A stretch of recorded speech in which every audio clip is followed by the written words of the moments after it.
আমরা বলি আমরা মসজিদে নামাজ পড়তে এসে এখানে আইএসএফ এর মসজিদ আমাদের, মসজিদের দখল টাকা দেওয়ার কথা বলেছিল, টাকা 1 লাখ কত টাকা আত্মসাৎ করেছে মসজিদের টাকা। বাইরের দিকে সবে বেরিয়েছি, নেত্রা হাই মাদ্রাসার হেডমাস্টার তার মেরেছে, সে বেচারি ভয়ে করি আমরা মসজিদে কোনো দল করে কোনো কল্পনা মসজিদ আইএসএফ করিস, তুই এই করিস, তুই আমার ভোট দিসনি। আমি অনুরোধ করব এদেরকে সাবস্ক্রাইব করবেন, এদের পাশে থাকবেন, এদেরকে আর্থিক সহযোগিতা করবেন।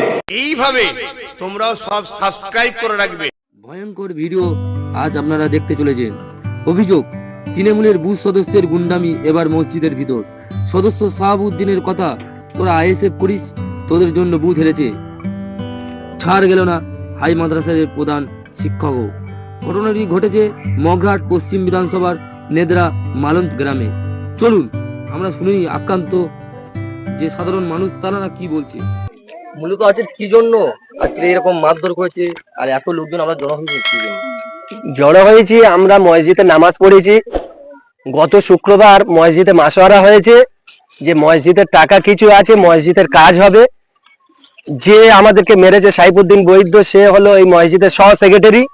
ও এখানে গত শুক্রবার ছিল না, ও ছেলে ছিল।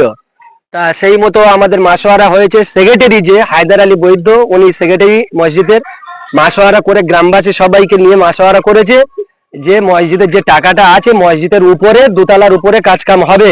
সেই মতো ওরই ছেলের কাছ থেকে মাল নেওয়া হয়েছে, 300 ফুট বালি খোয়া সব নেওয়ার বলে সবকিছু কথাবার্তা বলা হয়েছে। ওর বাপ আজকের এখানে এসে মসজিদে সাইফুদ্দিন এসে নামাজ পড়তে এসে, আমরা নামাজ পড়ে বাইরের দিকে সবে বেরিয়েছি, হ্যাঁ। আর ওর 3-4টে ছেলে, আর ও এসে আমাদের গ্রামের প্রায় 7-8 জনের, তুই আইএসএফ করিস, তুই এই করিস, তুই আমার ভোট দিসনি, হ্যাঁ, এইসব বলে একটা প্রাইমারি স্কুলের হেডমাস্টার ফারুক হোসেন বৈদ্য, তাই ফারুক হোসেন পুরকাহিত, তাকেও মেরেছে। নেত্রা হাই মাদ্রাসার হেডমাস্টার তার মেরেছে, সে বেচারি ভয়ের জ্বালায় স্কুলের গেট চাবি দিয়ে ভিতরে ছিল, গেট ধরে নাড়ানাড়ি গ্রামে একেও রাস্তায় ফেলে ফু করে 4জন মিলে, 4টে ছেলে মিলে সবাই মিলে একেও মেরেছে যে তোরা আইএসএফ করিস, এই করিস। আমরা বলি আমরা মসজিদে নামাজ পড়তে এসে এখানে আইএসএফ এর কি যায় আসে? আমরা আইএসএফ করেছি তার কোনো প্রমাণ আছে? বেরিয়েছি, বেরিয়ে রাস্তা দিয়ে গিয়েছি, দেখি ওরকম 4 বাপ বেটা মিলে 4 জন মিলে আমাকে মেরে, ওরা সাইফুদ্দিন বৈদ্য ছিল, ওরা আরো 3টে বেটা ছিল, তারা 3জন মিলে আমাকে মেরে এই অবস্থা করেছে। সাইফুদ্দিন বৈদ্য কি আমাদের মসজিদের সহ সেক্রেটারি জন্য মেরেছে?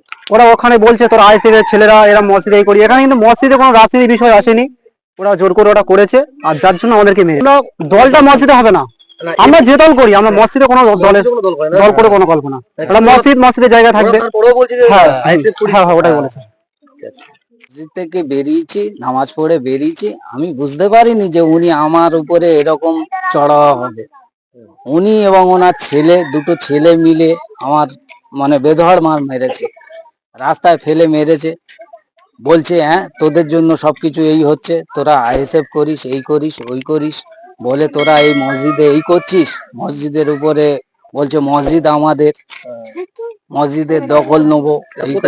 এটা হচ্ছে মালঞ্চ গ্রাম, নেত্রার মালঞ্চ গ্রাম, একদম হাই মাদ্রাসার পিছনে, মগরাহাট পশ্চিম বিধানসভা। এমনকি হাই মাদ্রাসার হেডমাস্টারকেও মেরেছে। আমি হেডমাস্টার, আমি জামা কাপড় কাচছিলাম, মসজিদে আওয়াজ হচ্ছে, আমার যার বললাম বলি দেখো তো স্কুলে কিনে চিৎকার হচ্ছে। তারপর বললো না মারামারি হচ্ছে। আমার স্বামীর মারার আওয়াজ শুনে দেখি না তৃণমূলের সদস্য। নাম কি? সাইফুদ্দিন বৈদ্য। কেন মারলো আপনার স্বামীকে? ও টাকা দেওয়ার কথা বলেছিল, টাকা 1 লাখ কত টাকা আত্মসাৎ করেছে মসজিদের টাকা। টাকা দেওয়ার কথা বলেছে, বলে তুই পাড়া ছেলেদের শহর ভেজে দিচ্ছি বলে এই বলে মারধর আরম্ভ। আরো কয়েকজন সব ছেলেদের ওরকম নামাজ পড়ে বার হয়েছিল, সব ভালো ছেলে, গরিবের ছেলেরা তারা এরকম 3-4 বার ধরে ওরকম ধরে মেরেছে। মানে মসজিদের ভিতরে, মসজিদে না, মসজিদের বাইরে সব নামাজ পড়ে বার হচ্ছে। ওরা 3-4 বাব্বাটা সব সেজে এসেছে, মারবে বলে মদ খেয়ে এসে সব। চ্যানেলটি সাবস্ক্রাইব করুন, সাথে পাশে যে বেল বাটনটি আছে বাজিয়ে দিন।